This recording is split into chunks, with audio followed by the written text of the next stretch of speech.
আসসালামু আলাইকুম। সবাই কেমন আছেন? আশা করি সবাই ভালো আছেন। আজ আমি রান্না করব কাসুরি মেথি দিয়ে গরুর মাথা। তো চলুন মজাদার এই কাসুরি মেথির গরুর মাথার রেসিপিটা দেখে আসি। এজন্য এখানে আমি গরুর মাথার মাংস যেটা আছে সেটা নিয়ে নিয়েছি। প্রায় এখানে 1 কেজির মতো মাথার মাংস আছে। মাথার মাংসটা খুব ভালো করে ধুয়ে নিয়েছি। এখন আদা রসুন বাটা দিয়ে দিচ্ছি। এখানে আমি 3 টেবিল চামচ আদা ও রসুন বাটা দিয়ে দিয়েছি।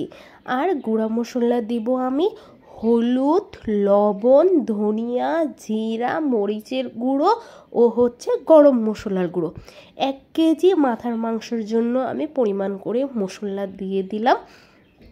এখন খুব ভালো করে মাথার মাংসটা মশলা দিয়ে হাতে ভালো করে মাখিয়ে নিব। আর মশলা দিয়ে মাথার মাংসটা মাখানোর পর কিন্তু 1 ঘন্টার জন্য ম্যারিনেট করে রেখে দেব, কারণ মাথার মাংসতে কিন্তু হাড়ির পরিমাণটা কিন্তু একটু বেশি থাকে, তাই হাড়ির ভিতরে একটু মশলাগুলো ঢুকে যাবে। ভালো করে মেখে নিয়ে 1 ঘন্টার জন্য রেখে দেওয়ার পর আমি এখন মাথাটাকে রান্না করে নিব। এখন কড়াই বসিয়ে দিলাম আর দিয়ে দিচ্ছি পরিমাণ মতো তেল। এই মাথার মাংস হাড্ডিতে কিন্তু একটু তেলের পরিমাণটা একটু বেশিই লাগে। আর দিয়ে দিলাম গরম মশলা, তেজপাতা, দারচিনি আর এলাচি। দিয়ে দিচ্ছি 1 কাপ পেঁয়াজ কুচি। যেহেতু মাথার মাংসটা একটু বুনা বুনা টাইপের হয়, তাই কিন্তু পেঁয়াজের পরিমাণটা কিন্তু একটু বেশিই দিতে হয়। এখন পেঁয়াজটাকে আমি খুব ভালো করে ভেজে পেঁয়াজটাকে লাল করে নিব, একটু ব্রেস্তা টাইপের মতো করে নিব পেঁয়াজটাকে। পেঁয়াজটা খুব সুন্দর ব্রেস্তা হয়ে গেছে। এখন মাথার মাংসটা যে মেখে রেখেছিলাম সেই মাথার মাংসটা আমি দিয়ে দিলাম। যেহেতু 1 ঘন্টা মেখে রেখেছিলাম তাই একটু পানি ছেড়েছে। সব মশলার পানি সহই কিন্তু আমি মাথার মাংসটা দিয়ে দিয়েছি।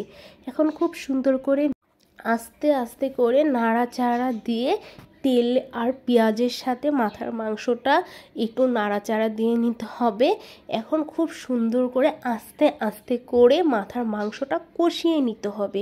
যেহেতু মাথার মাংসটা হাড়ির পরিমাণ বেশি, তাই সুন্দর করে কষাতে হবে যাতে হাড়িগুলো কিন্তু নরম হয়ে যায়, হাড়িগুলো যাতে খাওয়া যেতে পারে। তো খুব সুন্দর করে আমি একেবারে কষিয়ে নিয়েছি। 1 ফোঁটাও কিন্তু এখন পানি নেই, খুব সুন্দর তেল ছেড়ে দিয়েছে। তার মানে আমার মাথার মাংসটা একদম কষানো হয়ে গেছে। এখন পরিমাণ মতো পানি দিয়ে দিব, কারণ হাড়ি যেহেতু আছে ভালোভাবে সিদ্ধ করে নিতে হবে, তাই পানির পরিমাণটাও কিন্তু একটু বেশি দিতে হবে, কারণ ভালোভাবে মাংসটাকে সিদ্ধ করে নিতে হবে। এখন খুব সুন্দর বলক চলে আসছে। এখন ঢাকনা দিয়ে ঢেকে রেখে আমি প্রায় 30 মিনিটের মতো মাংসটাকে সিদ্ধ করে নিব। 30 মিনিট পর এখন ঢাকনাটা তুলে একটু নাড়াচাড়া দিয়ে দেব। আর এর ভিতরে কিন্তু খুব সুন্দর মাংসটা হাড়িগুলো একদম সফট হয়ে এসেছে। তার মানে আমার রান্নাটা কিন্তু পুরোপুরি রেডি হয়ে গেছে। এখন ফ্লেভারের জন্য বেশ কিছু আমি কাঁচা মরিচ দিয়ে দিচ্ছি।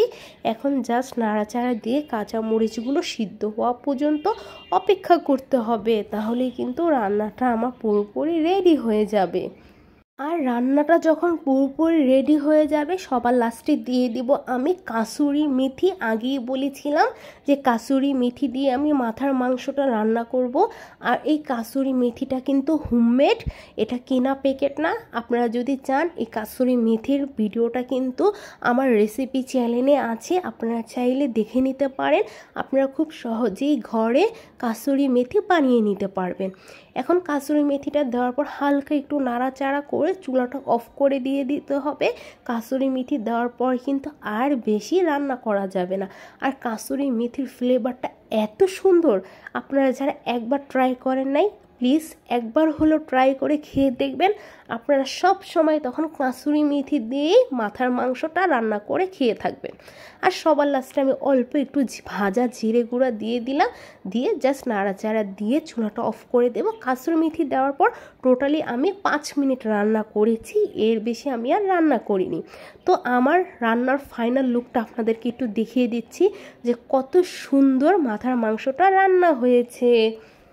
কেমন লাগলো বলুন তো আপনাদের কাছে কাসুরি মেথি দিয়ে মাথার মাংস রেসিপিটা? আপনারা চাইলে কিন্তু সেমভাবে খাসির মাথাটাও রান্না করে নিতে পারেন। আল্লাহ হাফিজ।